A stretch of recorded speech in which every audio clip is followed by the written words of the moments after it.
আমি বিয়ে করতে পারবো না বাবা। এক চড় মেরে দাঁত ফেলে দেবো। খবরদার আমার সামনে আমার নাতিনের গায়ে তুই হাত তুলতে পারবে? আংটি পরানো হয়ে গেছে, এমন বলতেছে সে বিয়ে করতে পারবে না। সমাজে মুখ দেখাতে পারবেন? মান ইজ্জত কিছু থাকবে? দাদি জান, আমি বিয়েটা করতে পারবো না। কেন? আমি একটা ছেলেকে ভালোবাসি। আমি তো কি করবো দাদি জান? দেখিস না, ছেলে মেয়ে ভালোবাসে, বাপ মা রাজি হয় না, তারপর তারা কি করে? হারিয়েছে। ওই ছেলেরা ফোন দে। হ্যালো, তুমি আমাকে কতখানি ভালোবাসো? হঠাৎ প্রশ্ন? কোনো প্রশ্ন করা যাবে না, যেটা জিজ্ঞেস করছি সেটার উত্তরটা। এক জীবনে যতটুকু ভালোবাসা যায় ততটুকু। তাহলে কালকে ও যা কাজী অফিসে চলে আসবা। কাজী অফিস? কাজী অফিস? বললাম না প্রশ্ন করা যাবে না। তাহলে এত প্রশ্ন করো কেন? এই তোমার ভালোবাসা? আসসালামু আলাইকুম দাদি। ওয়ালাইকুম আসসালাম। তুমি তাহলে সেই? হ্যাঁ, জি দাদি। তবে তোমার আইডি কার্ডটা আনছো, তাহলে আমি বিয়ের কাজটা শুরু করতে পারি। মির্জাপুর নিবাসী আশরাফ মির্জার একমাত্র পুত্র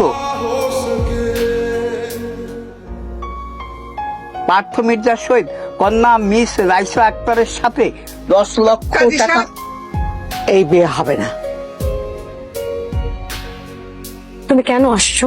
তুমি জানো না আমি কেন? না, আমি জানি না তুমি কেন আসছো। শোনো, তোমার সাথে আমার কোনো সম্পর্ক নেই, আর কোনোদিন যেন আমি তোমাকে আমার সামনে না দেখি। তুমি কি বলছো? একদম চুপ। রাতের বেলা আমার বাসার সামনে সিন ক্রিয়েট করতে আসছো তুমি? তো সিম ক্রিয়েট করবো আমি? আমার বাবা যদি দেখে খুন করে ফেলবে তোমাকে। করুক। লিভ। আচ্ছা তুমি আমার কথাটা কোনো কথা শুনবো না আমি, প্লিজ, আই বেগ ইউ, এখান থেকে যাও। প্লিজ একটা বার শোনো আমার কথা। বাসার সামনে থেকে যাও, কেউ যদি দেখে কোনো প্রবলেম হবে।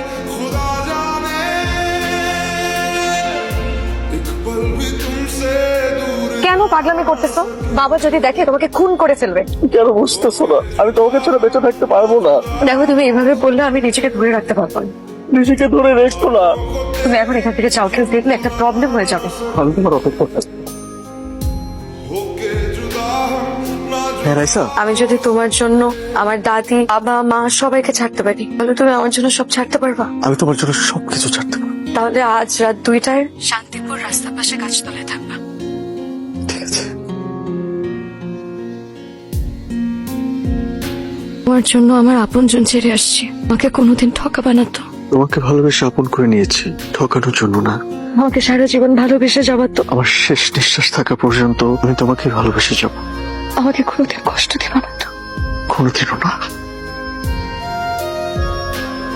আমার শরীরের শেষ রক্তবিন্দু থাকা পর্যন্ত আমি তোমাকে ভালোবেসে যাব।